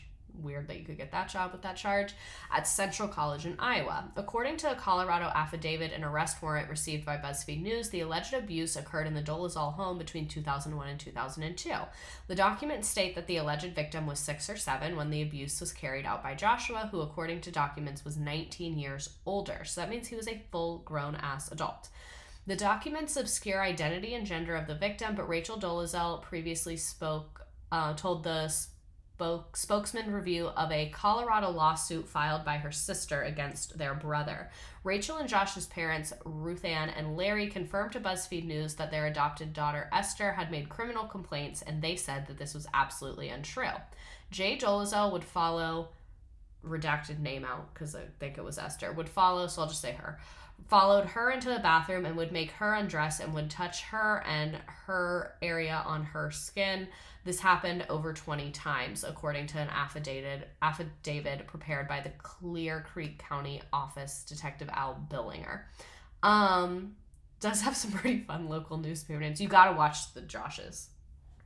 If there's a Josh, keep your eyes peeled. According to the affidavit, the alleged victim told police that Joshua Dolezal repeatedly made her touch him in that area and perform oral sex on him. He allegedly threatened his victim with harm if she spoke out. The affidavit also says the victim told her adoptive mother, but the mother did not believe her lies.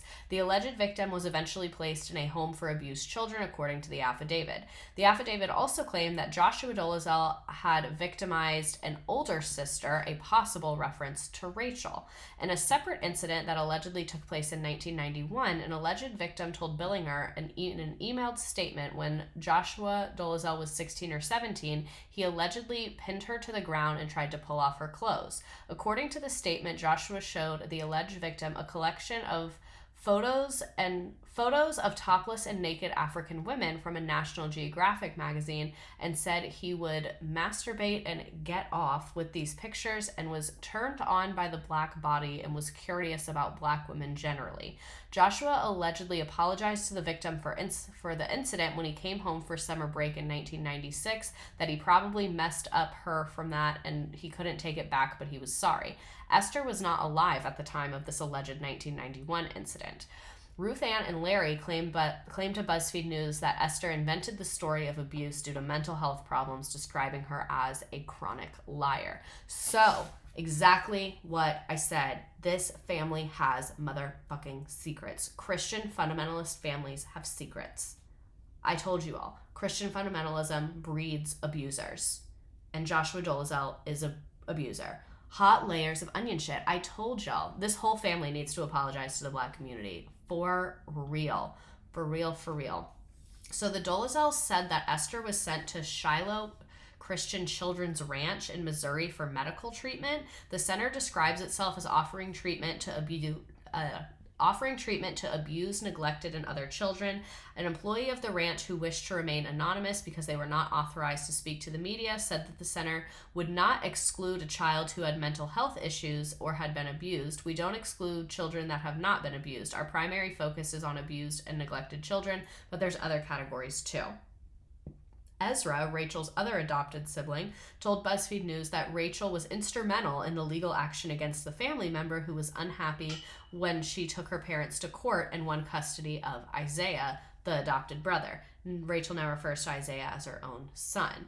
So, like I told y'all, this is layered as hell. Like, so fucking layered.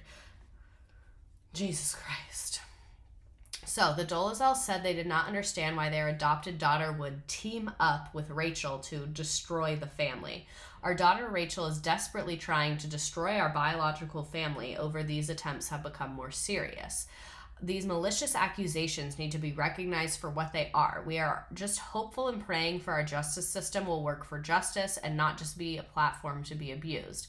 When asked why Rachel turned against her family after she divorced her husband in 2004 and would now seek to perpetuate quote-unquote fabricated allegations, the Dolezals said that they had no idea. I think she somehow attributed her difficulties as an adult to her family and is now blaming us. Now the whole nation is wondering with us what her motivation is. What does she want? To reject her biological family and claim to be someone she's not? It seems like there is just like so much abuse happening in this family. Like, this family is a hot mess express. Not gonna lie, I find this interesting. They're giving this story to BuzzFeed of all places. So BuzzFeed, I'm actually sad that BuzzFeed is like in their flop era, because BuzzFeed News, not all BuzzFeed News does have a lot of like journalists that have a lot of integrity, and BuzzFeed would kind of let them do longer term projects like this, because this is a story that was like court cases, so it's like very long term. So that's why most news places don't do this, because you have to have one people working on this for a long time, and that's expensive. It's not very profitable to do that. That's also why BuzzFeed News is not profitable. So that's why I think it was BuzzFeed that did this like in depth about the court cases, because like she's pretending to be black, that's a quick headline that you can make a lot of money off of. A long, detailed, nuanced family court abuse battle, not like, that's a lot of work that goes into that article to write. And like, the human experience is just so nuanced and so traumatic. So BuzzFeed broke the R. Kelly story after it was neglected for decades. Good to know about BuzzFeed News. There's a lot of like my stream stuff I've gotten from BuzzFeed News. I can't recall any particular examples, but I know I've come across many impressive BuzzFeed News articles. Yeah, this Kris Jenner gif. It's a lot. It's just a lot. And then in July 2015, the charges of sexual abuse against Rachel's brother were dismissed. A Colorado court dismissed all charges. Joshua's wife confirmed to BuzzFeed News. A spokesperson for the Colorado 5th Judicial District's Attorney's Office confirmed that the case was dismissed but could not provide further details. So his wife said that these allegations were completely false, and he is a loving husband, a wonderful father, a dedicated professor, and the most honest man I know. And he said, "My family and I are grateful that these false allegations have been dismissed and justice has prevailed." So yeah, we kind of already talked about a lot of that. I don't really care what his wife had to say. So just because his charges were dismissed, that does not mean that he is innocent. I just wanted to give everyone a reminder that sexual abuse is one of the most difficult cases to prosecute, and around 97% of abusers walk free to this day. That's like very, very normal for abusers to walk free, whether they get taken to court or whether the court finds them innocent or they never end up in a courtroom or any of that. So I just wanted to be abundantly clear that I mentioned his charges being dismissed because it's what happened, not because he's innocent. I don't think he's innocent, personally. I believe Esther. Thanks.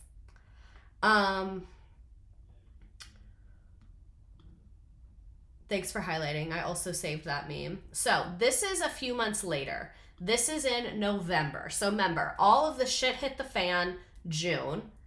The charges end up getting dismissed July. And again, my personal belief is the reason her parents went to the media is because they were upset that Rachel and Esther were pursuing this legal case against their oldest son.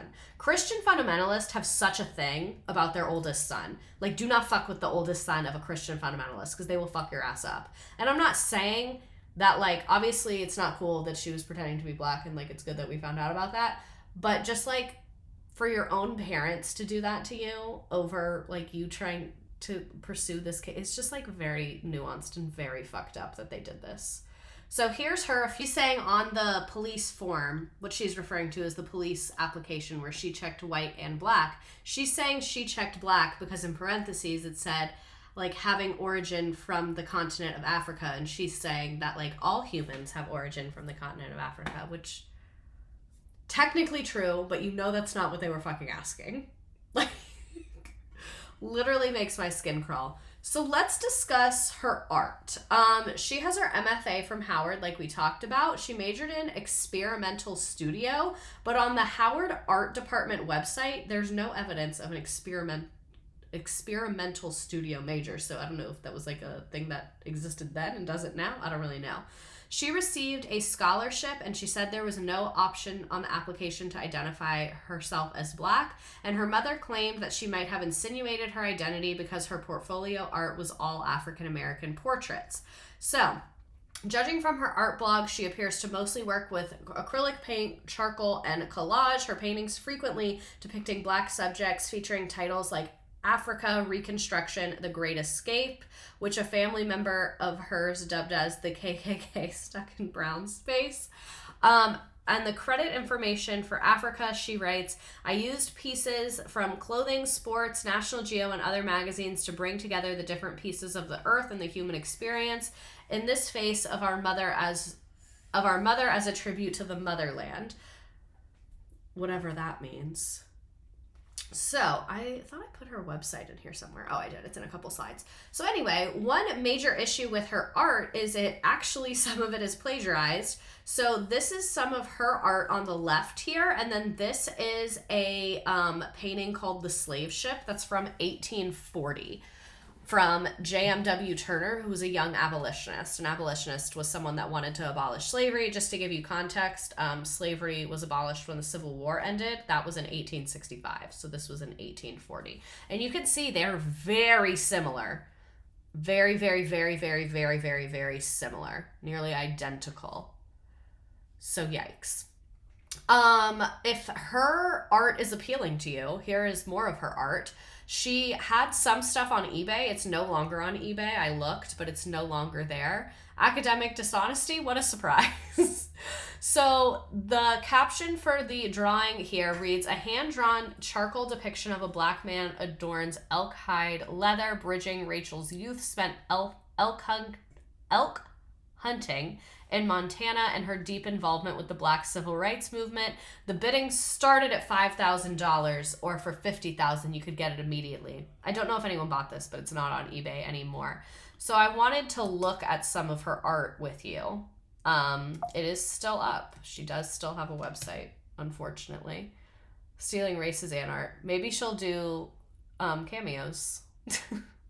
So here is her art by Rachel. Resilient, resourceful, revolutionary.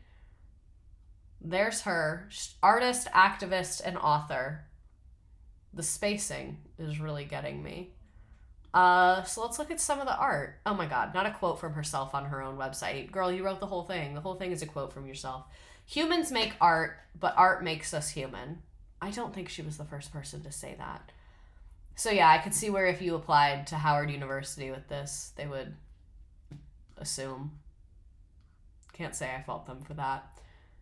Choosing a single letter repeated 3 times. Interesting choice. So, yeah. This is her art. I'll say what her brother said. She is an incredibly talented artist. I don't know why she needed to pretend to be black. But yeah, just kind of wanted to show you what our girl is up to. You can hire her for commissions. For an 8x10 charcoal, a mere $400. You can email her, rachelsart@yahoo.com. Oh, for acrylic, an 8x10 is $600. For custom pricing, click here. And then there's her book. Yikes. Yikes on bikes. Not Yahoo. She left the art she stole. Wait, where did you see it? Where was it? Was it under books? Was it under commissions? Tell me where you saw that. I can't believe she left the art that she stole. It wasn't that one. That one's similar, but that's not it. I didn't see it. No, it's not that one. I don't see the one that she stole. Oh, okay. Never mind. Very similar one, though. Okay, but anyway. So, in October 2016, she legally changed her name to a Nigerian phrase that means gift of God. I'm sure I'm going to butcher the pronunciation of this. I'm so sorry. Anyone feel free to correct me, but I don't feel that bad about mispronouncing her Nigerian name because she's not Nigerian and she just picked this name. So it's, to me, less of an assault than mispronouncing someone's actual name. Nikche Diallo, not 100% sure. She later clarified that she still intends to use the name Rachel Dolezal as her public persona, but she changed her name to have a better chance of finding work. So, on the job application, she wants to be Miss Diallo, but for social media, she wants to be Rachel Dolezal, because that's who people Google. Got it. So, May 2018, she was charged with theft by welfare fraud, perjury, and false verification for public assistance. She's accused of making false statements to get about $9,000 in food and childcare assistance. The Spokane County Prosecutor's Office said that she failed to report her self-employment income accurately, resulting in an overpayment of $8,847 from the Department of Social and Health Services. Not her using a black name to have better chances of getting hired. Like, why couldn't, after all this, I feel like you should change your name to, like, the most, like, racially neutral name. I'm trying to think of, like, a really racially neutral name for the United States. Like, something Smith. I'm trying to think of a name. Why can't I not think of any name? I feel like that TikTok where it's, like, name a woman and they can't do it. Like, Stacy Smith. Be Stacy Smith. Be Stacy Smith. Like, literally, just be Stacy Smith. No one's gonna think a thing. Jessica, another great choice. Jim. So CNN reached out to Dolezal, but she, I don't think, replied to that. She caught the attention of investigators when she wrote her book, In Full Color, Finding My Place in a Black and White World, which, God, that title. So the investigators with the Department of Office and Fraud and Accountability recalled that reading news articles that she had received public assistance, prompting them to seek a review of the records. The review showed that she had been actively receiving assistance and had been reporting her source of income as $300 a month as gifts from friends, according to court documents. Scanning a company website, the investigator also determined that the publisher typically offered contracts that included advance payments of $10,000 to $20,000. So they issued a subpoena requesting her self-employment and banking records. She complied with it, and it revealed that $83,000 was deposited in her bank account between August 2015 to September 2017. $83,000 across that time span is like not that much money for someone to live off of, but she's in trouble because she said her income was $300 a month from friends. That's the problem. Another investigator found that the sale of her art, soaps, and handmade dolls was contributing as well. Dolezal later filed a change of circumstance that revealed she received a partial income of $20,000. Investigators met with her for an interview. She declined to waive her rights and concluded the interview. April 5th, 2019, the Spokesman Review reported that Rachel, entered into an agreement with prosecutors to repay the money and complete 120 hours of community service. I think that's a fair resolution. I don't think it was Ms. Diallo's intent to defraud anyone. I think this will allow her to move forward in her life. She's a very intelligent and creative woman. I hope that she can put this behind her, which is what her attorney said. Not tax fraud, welfare fraud. Two different things. So, what is she up to now? According to her website, she is an artist, activist, and author. She regularly posts pictures of her artwork online. She is no longer an employee of that university, like we said. She has a YouTube channel where she posts like recipes, beauty tips, and her advice for addressing social justice issues. She said that she has not been able to find a job in these 6 years after being exposed. So she said she moved to Tucson, Arizona last year, where her teenage son was going to college. She is the single mother of 3, and she has been forced to create my own job and find my own ways to provide for my children. She braids hair, writes grants. You can make decent money grant writing. Let me explain what that means. If a nonprofit, like let's say a university is giving out an $80,000 grant, nonprofits have to write why they should get it, and it's really difficult to do grant writing. They want it in very specific ways. I don't know how to do it. So I can see, because she worked for universities and like has been in the nonprofit world, she knows how to write grants. So I could see where people would pay her for that. She probably is just like on Fiverr or like a website or something. She also paints and delivers pep talks, and like we said, now she lives in Tucson, Arizona. It seems like she makes most of her money off of hair. So this is her February 8th, 2021. Before her name went viral, it became a hashtag for anyone claiming a race or culture they were not born into. Rachel Dolezal says she was living her life as an active member of the Black community. Many within her community saw Rachel as a respected civil rights activist. She was president of the local NAACP. Says she is still being punished, unable to find a job in the field she'd been thriving in for years and struggling to provide for her 3 sons. Though she admitted she did not correct some assumptions that she was Black, she questions the pound of flesh she's still required to pay for her actions. Rachel Dolezal joins us now from her home in Tucson, Arizona. Rachel, thank you so much We're going for joining 2.5 us. speed. We're not going to watch this whole thing. Part of the reason I wanted you on the show is really the punishment of this. You've had the documentary. I first encountered you briefly when I was at the Today Show, and you were there being interviewed. She still has the braids. That's what's sending me. Like, have you learned nothing? And how it's been affected. But you see these headlines, and since your story, as I said at the beginning of the show, it seems like there's one a month.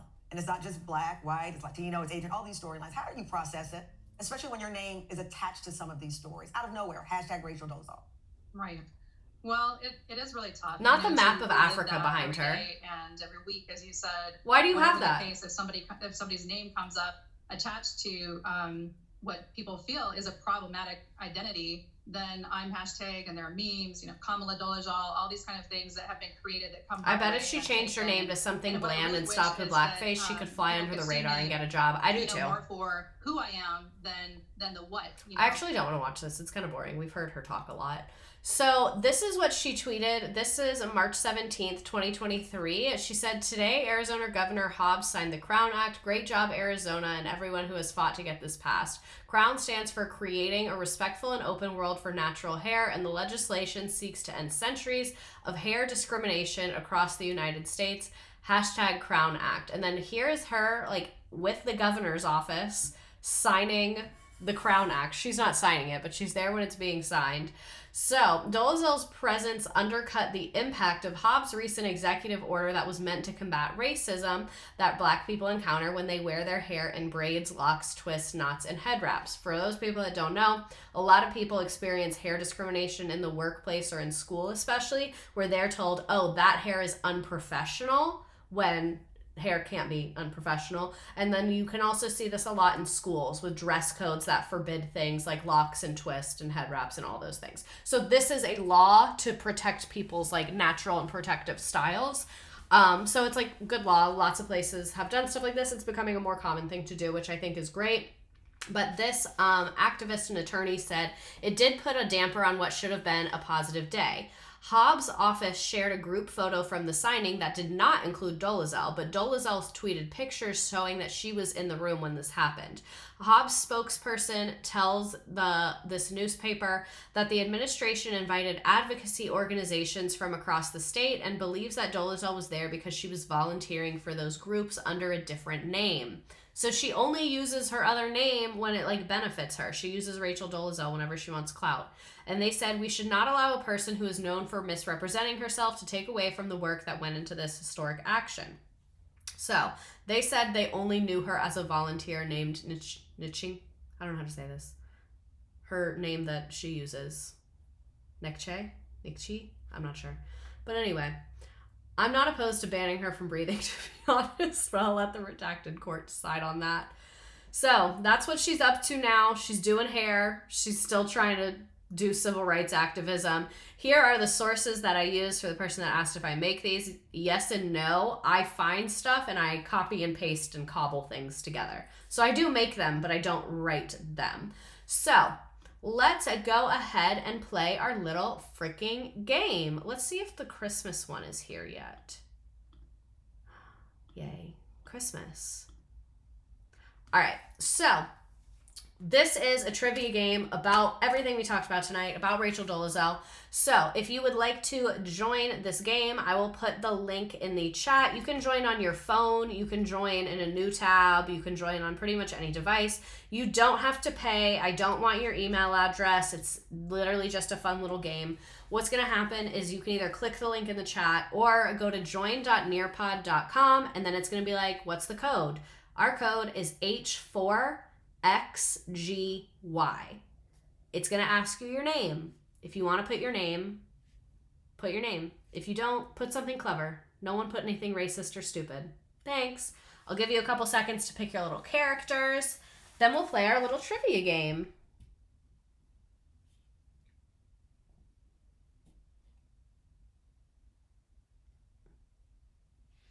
Oh my god, another kid just messaged me that they're having the same Google Classroom problem.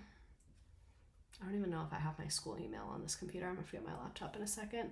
Oh no, I forgot to think of a funny username. Oh, actually, I can do this on my phone while y'all join the game.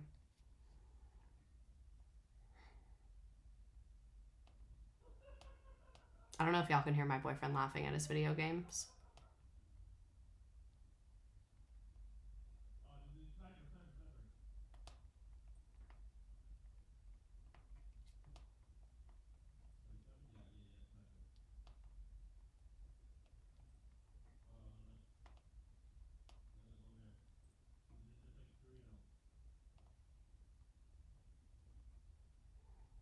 Sorry, I'm like in teacher mode right now. How do some people have different animals? You have to like scroll across and it lets you pick different ones.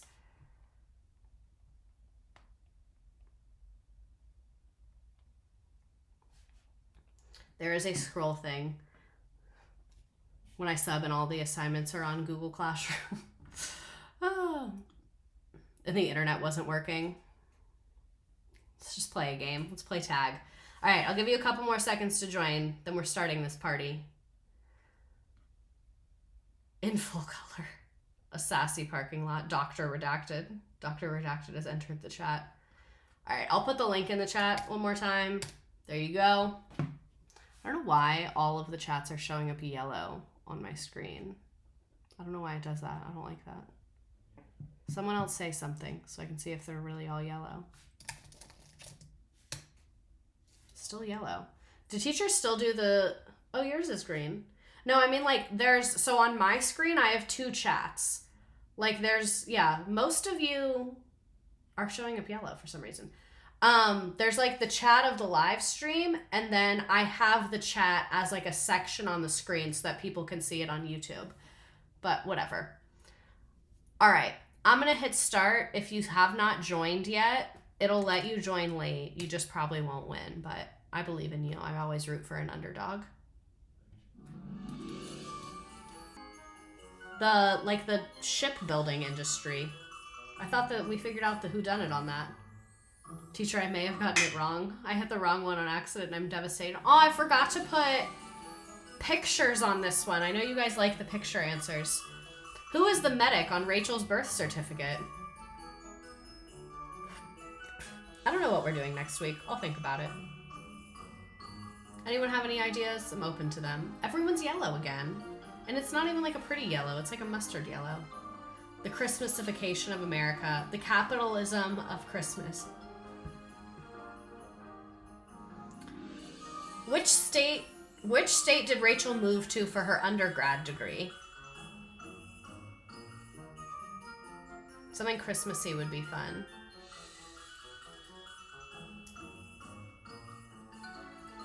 Mustard yellow is my favorite color. I'm so sorry. I'm just bitter because it looks terrible on me. Mississippi. Y'all are kind of like eating. Jesus Christ the Medic. Her white parents. Soul Sister. And someone earlier in the chat was saying this, but I was distracted from my student messaging me.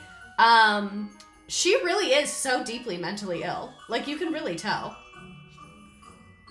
The Manufactured War on Christmas. Which HBCU did Rachel attend for her graduate degree? Oh shit, my iPad is dying. For those of you on TikTok, I'm going to say night-night to you because my iPad is about to die. Love you so much. See you next week.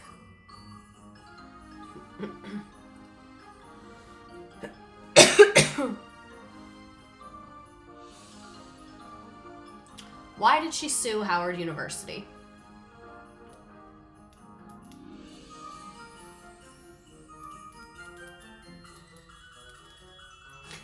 Jesus Christ, famous carpenter, also a medic.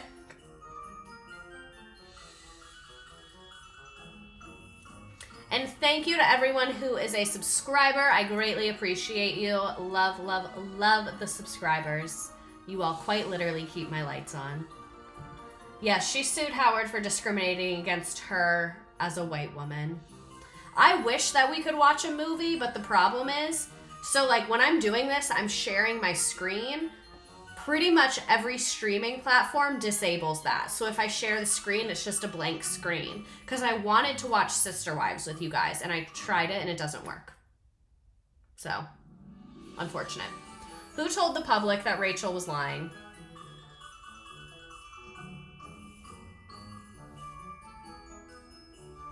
Maybe, this isn't really Christmassy, but it kind of is. Maybe we can talk about mega churches. I could be into that. The mega churches? Or how are we feeling about that? I think I might do mega churches.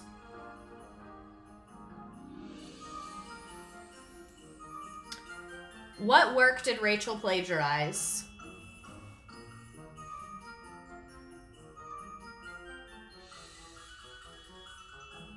Those are insane. Yeah, I think I might do mega churches. We'll see if I think of something else. Tax mega churches. Just watched a doc on Hillsong. So interesting. It was a painting. She plagiarized a painting.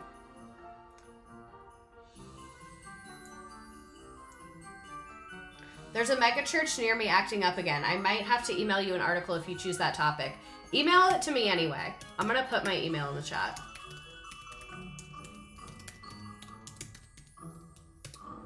There we go.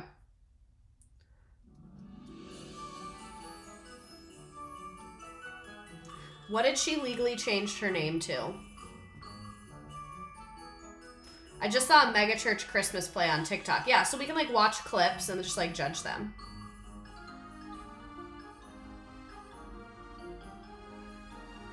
When they host Trump rallies. Where does Rachel live now? Oh, the Hilton family is a good one. I've done Paris Hilton, but I haven't done the family. I'm watching Real Housewives of Beverly Hills right now, but I'm not up to date. Don't tell me what's going on. Don't tell me. I'll block you.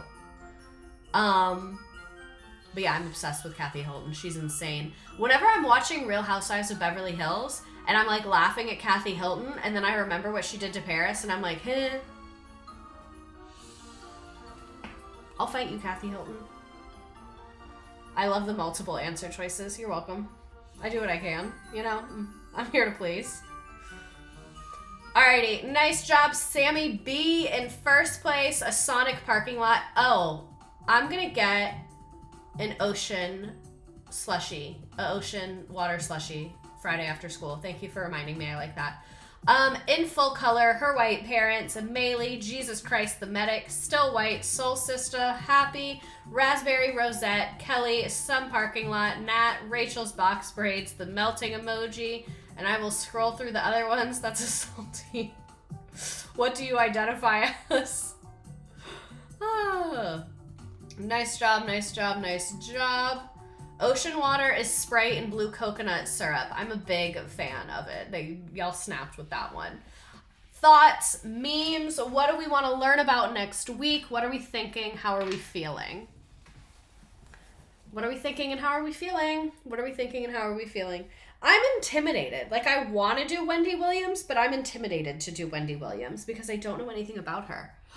Wait, BYU is kind of an awesome idea too. I don't know what to do. Rachel Dolezal, a tan and a perm. One being black, please. Stop. The whites are at it again. They truly are. The audacity of this caucasity. I'll give people a couple more moments to put their memes up, but this was so fun. I felt like this was such an interesting and nuanced topic. And like I always say, I love nuance. Like, I love a nuance. Love a nuanced moment. I don't know what we'll do next week. I really don't know. Maybe it'll be mega churches. Maybe it'll be BYU. Maybe it'll be like the capitalization of Christmas. Like, let's see. Like, let's see what we talk about. Who knows? Mega churches, but BYU eventually. Alrighty, it is 9 o'clock, so I'm gonna head out of here. Thank you so much for coming. I will see you next week. We are here 7 p.m. Eastern every week. And if you are new here, all of my old streams are on YouTube. So go over to the YouTube if you want to get some more of this fun stuff.